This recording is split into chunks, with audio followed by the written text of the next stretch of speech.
انتہائی واجب الاحترام، قابل صد احترام بھائی دوستوں بزرگوں، نبی پاک صلی اللہ علیہ وسلم کی سیرت طیبہ، آپ صلی اللہ علیہ وسلم کی زندگی کے بارے میں تفصیلاً آپ حضرات کے سامنے عرض کر رہا تھا۔ آپ صلی اللہ علیہ وسلم جب ملک شام سے تجارت کر کے واپس تشریف لائے مکہ کی طرف، تو راستے میں ایک مقام تھا، مر زہران اور اصفہان کے درمیان کی یہ جگہ تھی، جہاں پر غلام میسرہ نے آپ صلی اللہ علیہ وسلم سے کہا کہ آپ مجھ سے پہلے حضرت خدیجہ الکبریٰ رضی اللہ تعالی عنہا کے پاس تشریف لے جائیں اور ان کو جا کر خوشخبری سنائیں کہ ہم خیر خیریت سے واپس آ چکے ہیں اور ہمیں بہت سا نفع اللہ تعالیٰ نے عطا فرمایا ہے۔ آپ صلی اللہ علیہ وسلم اس تجارتی قافلے سے ذرا فاصلے سے آپ مکہ کی طرف روانہ ہو گئے اور اپنے اونٹ کو دوڑاتے ہوئے مکہ کی طرف جب آ رہے تھے تو آپ صلی اللہ علیہ وسلم کو آتے ہوئے حضرت خدیجہ الکبریٰ رضی اللہ تعالی عنہا نے دیکھا۔ چونکہ آپ مالدار تھیں، آپ کا گھر عالیشان تھا، بڑا گھر تھا، آپ گھر کے اوپر کے ایک حصے سے آپ صلی اللہ علیہ وسلم کو دیکھ رہی تھی۔ آپ صلی اللہ علیہ وسلم کو دیکھتے ہوئے حضرت خدیجہ الکبریٰ رضی اللہ تعالی عنہا کے ساتھ اور بھی کچھ خواتین بیٹھی تھیں۔ حضرت خدیجہ الکبریٰ رضی اللہ تعالی عنہا نے دیکھا کہ ایک نوجوان ہے جو اونٹ دوڑاتے ہوئے مکہ کی طرف آ رہا ہے، اور ایک فرشتہ ہے جس نے آپ صلی اللہ علیہ وسلم کے اوپر سایہ کیے ہوئے ہے۔ حضرت خدیجہ نے فرمایا کہ اپنے پاس بیٹھی ہوئی عورتوں سے کہ یہ نوجوان دیکھو کہ کون ہے، اتنی شان اور شوکت کے ساتھ مکہ کی طرف آ رہا ہے۔ جب قریب پہنچے تو حضرت خدیجہ الکبریٰ رضی اللہ تعالی عنہا نے آپ کو پہچانا۔ آپ صلی اللہ علیہ وسلم حضرت خدیجہ رضی اللہ تعالی عنہ کے پاس آئے، آپ صلی اللہ علیہ وسلم کو سارا حال بتایا، تجارت کے بارے میں بتایا، نفع کے بارے میں بتایا، ساری خیریت بتائی، اور آپ صلی اللہ علیہ وسلم واپس تشریف لے گئے۔ اس کے بعد غلام میسرہ آئے، غلام میسرہ نے حضرت خدیجہ الکبریٰ رضی اللہ تعالی عنہا کو وہ تمام واقعات بتائے جو نصر الراہب نے آپ صلی اللہ علیہ وسلم کے متعلق بتایا تھا۔ اور مکہ سے جاتے ہوئے غلام میسرہ نے جو دیکھا تھا، بادلوں کا سایہ کرنا، درختوں کا سلام کرنا، اور پھر وہاں پر تجارت کرنا، اور اس انداز سے تاجر لوگوں سے بات چیت کرنا، اٹھنا بیٹھنا، وہ تمام حالات غلام میسرہ نے حضرت خدیجہ الکبریٰ رضی اللہ تعالی عنہا کو بتائے۔ حضرت خدیجہ الکبریٰ رضی اللہ تعالی عنہا کے دل میں آپ صلی اللہ علیہ وسلم کی اور زیادہ عظمت اور عزت پیدا ہو گئی۔ اور پھر حضرت خدیجہ الکبریٰ رضی اللہ تعالی عنہا، جیسا کہ میں نے عرض کیا تھا کہ آپ بیوہ تھیں، 2 شادیاں کی تھیں، لیکن دونوں شوہر فوت ہو چکے تھے، اور آپ عرب کی مالدار، دیانتدار، عزت دار، خوبصورت اور خوبصیرت عورتوں میں سے تھی۔ عرب کے جتنے بھی سردار تھے اور بڑے لوگ تھے، عزت دار لوگ تھے، وہ حضرت خدیجہ الکبریٰ رضی اللہ تعالی عنہا سے نکاح کرنا چاہتے تھے۔ نکاح پیغام بھی بہت دفعہ حضرت خدیجہ کے پاس بھیجا، لیکن حضرت خدیجہ الکبریٰ رضی اللہ تعالی عنہا ہر بار منع فرماتی تھی۔ حضرت خدیجہ الکبریٰ رضی اللہ تعالی عنہ کا ارادہ یہ تھا کہ اب صرف تجارت کرنی ہے اور زندگی گزارنی ہے، تجارت پر توجہ دینی ہے اور بس یہی کام کرنا ہے۔ لیکن جب آپ صلی اللہ علیہ وسلم کی دیانت کو دیکھا، آپ کی عظمت کو دیکھا، آپ کی عزت کو دیکھا، آپ کی شان و شوکت کو دیکھا، تو حضرت خدیجہ الکبریٰ رضی اللہ تعالیٰ کے دل میں آیا کیوں نہ آپ صلی اللہ علیہ وسلم کو شوہر بنا لیا جائے۔ تو حضرت خدیجہ الکبریٰ رضی اللہ تعالیٰ نے مشورے کے طور پر آپ کی چچا زاد بھائی تھے ورقہ ابن نوفل، جو عیسائی مذہب پر تھے، بت پرست نہیں تھے، عیسائی مذہب پر تھے اور عیسائیوں کے بہت بڑے عالم تھے۔ حضرت خدیجہ الکبریٰ رضی اللہ تعالی عنہا ورقہ ابن نوفل کے پاس گئی اور ان کو جا کر آپ صلی اللہ علیہ وسلم کے بارے میں سب کچھ بتایا کہ اس طرح نصر الراہب نے آپ صلی اللہ علیہ وسلم کے بارے میں یہ پیشن گوئیاں کی ہیں، اور سفر میں جاتے ہوئے غلام میسرہ نے مجھے آپ صلی اللہ علیہ وسلم کے متعلق یہ بتایا ہے۔ تو ورقہ ابن نوفل نے کہا حضرت خدیجہ رضی اللہ تعالی عنہا سے کہ اس وقت جو حالات ہیں، یہ حالات میں، ان حالات میں پوری دنیا کے جتنے بھی عالم ہیں، پادری ہیں، پیشوا ہیں، اور جتنے بھی مذاہب کے لوگ ہیں، وہ سب اس بات کا انتظار کر رہے ہیں کہ یہ وہ زمانہ ہے کہ جس میں آخری نبی حضرت محمد صلی اللہ علیہ وسلم کا ظہور ہوگا۔ ورقہ ابن نوفل نے کہا کہ یہ جو نشانیاں آپ بتا رہی ہیں یہ تو ہماری کتابوں میں موجود ہیں، اگر یہ بات سچ ہے کہ آپ صلی اللہ علیہ وسلم پر مہر نبوت بھی ہے اور معجزات بھی دیکھے گئے ہیں اور نصور راہب نے بھی بہت ساری نشانیاں بتائیں، تو ضرور یہ آخری نبی ہو سکتے ہیں۔ اب حضرت خدیجہ الکبریٰ رضی اللہ عنہ کے دل میں اور عزت اور عظمت آپ صلی اللہ علیہ وسلم کی آ گئی۔ چنانچہ حضرت خدیجہ الکبریٰ رضی اللہ تعالی عنہ نے ایک خاتون جن کا نام نفیسہ بنت منبع تھا ان کو پیغام نکاح بھیجا۔ اب یہ وہ خاتون تھی کہ جن کے پاس پیغام نکاح لائے جاتے تھے عرب کے بڑے بڑے رئیسوں کے، بڑے بڑے مالداروں کے، لیکن اب مرحلہ یہ ہے کہ حضرت خدیجہ الکبریٰ رضی اللہ تعالی عنہ نے خود پیغام نکاح بھیجا نفیسہ بنت منبع کے ہاتھ کہ جاؤ اور نبی کریم صلی اللہ علیہ وسلم کو پیغام نکاح دو۔ جب حضرت نفیسہ آئیں آپ صلی اللہ علیہ وسلم کے پاس اور آپ صلی اللہ علیہ وسلم سے کہا کہ کیا آپ نکاح کرنا چاہتے ہیں، آپ صلی اللہ علیہ وسلم نے فرمایا میرے پاس اتنا سرمایہ نہیں ہے کہ میں نکاح کر سکوں۔ نفیسہ نے کہا کہ اگر آپ کو سرمایہ کی ضرورت نہ پڑے اور کسی چیز کی ضرورت نہ ہو، تمام چیزوں کے بغیر ہی اگر کوئی آپ سے نکاح کرنا چاہے تو پھر آپ راضی ہیں؟ آپ صلی اللہ علیہ وسلم نے فرمایا کیوں نہیں؟ پھر نفیسہ نے بتایا کہ حضرت خدیجہ الکبریٰ رضی اللہ تعالی عنہ آپ سے نکاح کرنا چاہتی ہیں۔ آپ صلی اللہ علیہ وسلم نے قبول فرمایا، خوشی کا اظہار فرمایا۔ آپ صلی اللہ علیہ وسلم نے اپنے چچاؤں کو بتایا، مشورہ کیا۔ آپ کے چچا تو حیران ہوئے، وہ کیسے کب منع کر سکتے تھے؟ اتنی پاک دامن اور اتنی پاکیزہ خاتون، اتنی عزت دار خاتون، انہوں نے خود نکاح پیغام بھیجا ہے، نکاح کا پیغام بھیجا ہے، تو وہ پھر کیسے انکار کر سکتے تھے؟ چنانچہ وقت اور دن طے کیا گیا اور پھر آپ صلی اللہ علیہ وسلم اس وقت اور دن میں حضرت خدیجہ الکبریٰ رضی اللہ عنہ کے گھر تشریف لائے اور آپ کا نکاح آپ کے چچا نے پڑھا، ابو طالب نے آپ کا نکاح پڑھا۔ اس طرح آپ صلی اللہ علیہ وسلم پہلے اپنے چچا کے پاس رہتے تھے، پھر آپ حضرت خدیجہ الکبریٰ رضی اللہ عنہ کی رہائش پر تشریف لائے اور وہیں پر آپ رہنے لگے۔ آپ صلی اللہ علیہ وسلم نے حضرت خدیجہ الکبریٰ رضی اللہ عنہ کی تجارت کو سنبھالا، آپ رضی اللہ تعالیٰ کی تجارت کو چلایا اور 4 چاند لگائے، بہت سارا نفع حاصل ہوا، بہت کامیاب تجارت شروع کی، اور اس طرح آپ کی یہ تجارت پھیلتے پھیلتے پورے عرب اور شام تک جا پہنچی۔ وقت گزرتا رہا، پھر ایک وقت آیا کہ جو عرب کے لوگ تھے وہ بت پرست تھے، وہ مجوسی تھے، لیکن بیت اللہ کی عظمت ان لوگوں کے دلوں میں بہت زیادہ تھی، بیت اللہ کی قدر بہت زیادہ تھی، بیت اللہ کی عزت وہ بہت زیادہ کرتے تھے۔ کچھ سیلاب وغیرہ آئے جس کی وجہ سے بیت اللہ کی دیواریں کمزور پڑ گئیں اور گرنے کے قریب ہو گئیں، کیونکہ بیت اللہ جس جگہ پر واقع ہے وہ گہرائی میں ہے۔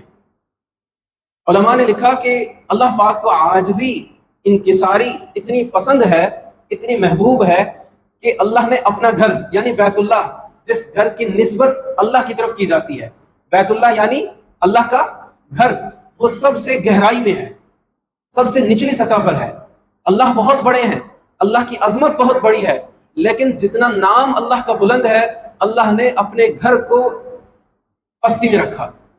یہ اللہ کو عاجزی اور انکساری پسند ہے۔ اس وجہ سے اگر حضرت ابراہیم علیہ السلام چاہتے اور آپ صلی اللہ، اگر اللہ تعالیٰ کی منشا ہوتی تو کسی اونچی جگہ کا انتخاب کیا جاتا، کسی پہاڑ کی چوٹی کا انتخاب کیا جاتا کہ جہاں پر بیت اللہ بنایا جاتا، لیکن جو سب سے گہری جگہ تھی وہاں پر بیت اللہ کو بنایا گیا۔ یہ سبق دینا تھا کہ اللہ کو تمہاری عاجزی بہت پسند ہے، اللہ کو تمہاری انکساری بہت پسند ہے۔ تو جب پہاڑوں سے بارش کا پانی آتا تو وہ سیدھا بیت اللہ کی طرف آتا اور وہاں پر آ کر رک جاتا تھا، جس کی وجہ سے بیت اللہ کی دیواریں کمزور پڑ گئی۔ اب مشورہ یہ ہوا کہ ہم بیت اللہ کو منہدم کر کے، اس کو گرا کے نئی تعمیر کریں۔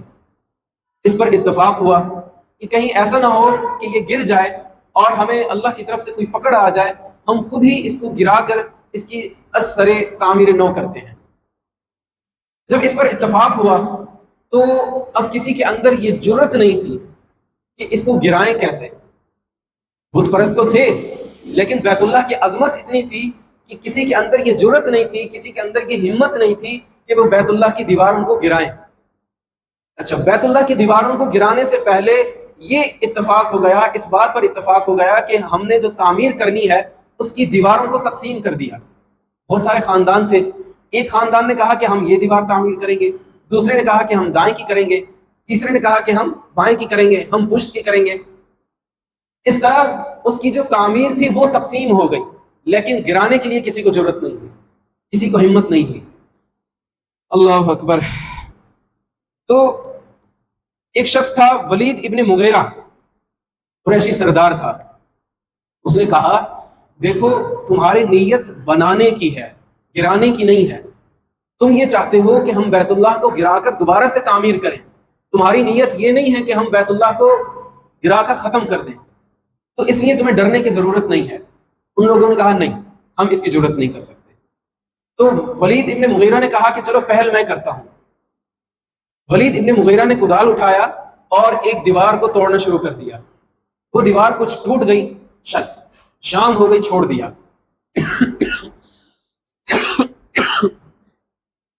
گھر چلے گئے، رات ہو گئی۔ اب لوگوں نے دیکھا کہ اگر مغیرہ پر اللہ کی طرف سے کوئی پکڑ آتی ہے، کوئی عذاب آتا ہے، تو ہم نہیں بیت اللہ کے قریب جائیں گے، ہم بیت اللہ کو نہیں چھیڑیں گے، اور جس طرح ہے ویسے ہی چھوڑ دیں گے، اور اگر اس کو کچھ نہیں ہوا تو پھر ہم بیت اللہ کی تعمیر کریں گے اور اس کی دیواروں کو گرا دیں گے۔ رات ہو گئی، سو گئے، صبح اٹھے تو ولید ابن مغیرہ ٹھیک ٹھاک تھا، صحیح سالم تھا، اس کو کچھ بھی نہیں ہوا۔ وہ آیا، باہر آیا، لوگوں سے ملا، لوگوں سے کہا کہ ہاں اب کیا ارادہ ہے؟ لوگوں نے کہا کہ اس کو کچھ نہیں ہوا تو اس کا مطلب ہے کہ ہم حق پر ہیں۔ لوگوں نے مل کر بیت اللہ کی جو دیواریں تھیں اس کو گرا دیا، اس کو صاف کیا، حتیٰ کہ وہ بنیادیں ظاہر ہو گئیں جو بنیادیں حضرت ابراہیم علیہ السلام نے رکھی تھی۔ حضرت ابراہیم علیہ السلام کی تعمیر کو ہزاروں سال گزر چکے تھے، لیکن اس کے باوجود اب بھی وہ بنیادیں ظاہر ہو گئیں کہ جہاں پر بیت اللہ کی تعمیر پہلے موجود تھی۔ چنانچہ تعمیر شروع کی گئی، اینٹیں جمع کی گئی، پتھر جمع کیے گئے، سب خاندانوں نے مل کر اس کی تعمیر شروع کی۔ تعمیر کرتے کرتے جب حجر اسود رکھنے کا موقع آیا تو اب اختلاف ہو گیا۔ اب ایک خاندان کہتا تھا کہ حجر اسود ہم رکھیں گے، دوسرا خاندان کہتا تھا کہ نہیں ہم رکھیں گے۔ ہر شخص یہ چاہتا تھا کہ حجر اسود کی جو سعادت ہے وہ مجھے ملے۔ اس طرح بات چلتے چلتے چلتے لڑائی میں تبدیل ہو گئی اور تلواریں نکل آئی، اور ایک دوسرے کے خون کے پیاسے ہو گئے اور ایک دوسرے کو قتل کرنے کے لیے تیار ہو گئے۔ بنی ابی دردار یا بنی ابی عاد اس طرح کے کوئی خاندان تھے، انہوں نے کیا کیا کہ خون کا پیالہ بھر کے لائے اور اس میں اپنے ہاتھ ڈبوئے، ہاتھ ڈبو کر فضا میں لہرائے اور کہا کہ اگر کسی نے حجر اسود کو ہاتھ لگایا یا کسی نے حجر اسود کو اٹھا کر لگانے کی کوشش کی تو ہم اس کو قتل کر دیں گے۔ اعلان جنگ کر دیا۔ اب حجر اسود وہیں رکھا ہے اور بیت اللہ کی تعمیر رک گئی۔ کسی بھی شخص میں یہ جرت نہیں تھی کہ وہ بیت اللہ کی تعمیر شروع کرے اور حجر اسود کو اٹھا کر اس کی اپنی جگہ پر اس کو لگایا جائے۔ تو پھر ان میں ایک بزرگ تھے، ان کا نام تھا بنو امیہ ابن مغیرہ۔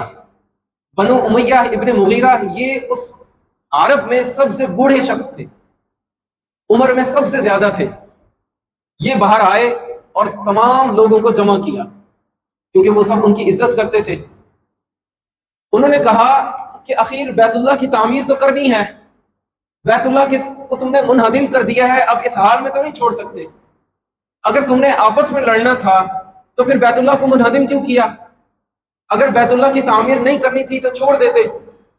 جب تم بیت اللہ کو گرانا نہیں چاہتے تھے، اللہ کے عذاب سے ڈرنا تم اللہ کے عذاب سے ڈر رہے تھے، تو تم نے اب کیوں تعمیر چھوڑ دی؟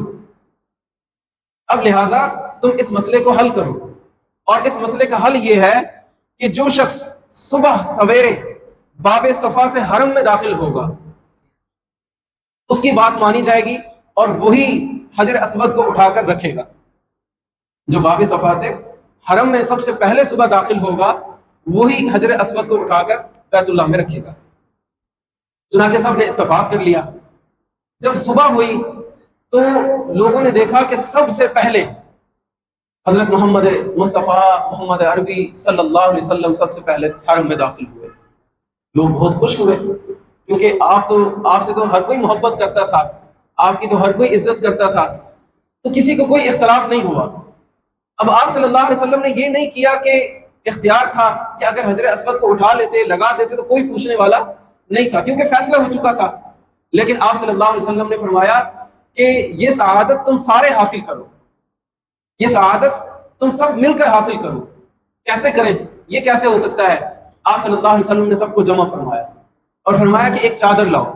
چادر لائی گئی، پھر آپ صلی اللہ علیہ وسلم نے حجر اسود کو اٹھا کر اس چادر میں رکھا، اور پھر جتنے بھی خاندان تھے ان کو کہا کہ اب تم اس چادر کے چاروں اطراف سے اس کو پکڑ لو اور پکڑ کر اٹھا کر لاؤ۔ اس طرح وہ سارے خاندان خوش ہوئے، متفق ہوئے، اور حجر اسود کی سعادت اٹھانے کی سب کو حاصل ہوئی۔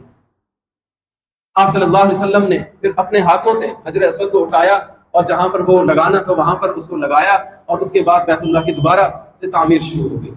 اور آپ صلی اللہ علیہ وسلم کی اس فیصلے سے، آپ صلی اللہ علیہ وسلم کی اس حکمت سے، آپ کے تدبر سے، آپ کی مصلحت سے ایک بہت بڑی جنگ رک گئی اور بیت اللہ کی تعمیر مکمل ہوئی۔ اس وقت آپ صلی اللہ علیہ وسلم کی عمر مبارک تقریباً 35 سال تھی۔ حضرت خدیجہ الکبریٰ رضی اللہ تعالیٰ عنہا سے جب آپ کا نکاح ہوا آپ کی عمر 25 سال تھی، اور حضرت خدیجہ الکبریٰ رضی اللہ تعالیٰ عنہ کی عمر 40 سال تھی۔ تو انشاءاللہ زندگی رہی تو وقتاً فوقتاً اس طرح میں تھوڑا تھوڑا آپ کو بتاتا رہوں گا۔ اللہ سے دعا ہے اللہ تعالیٰ ہمیں آپ صلی اللہ علیہ وسلم کی سیرت پر عمل کرنے کی توفیق عطا فرمائے۔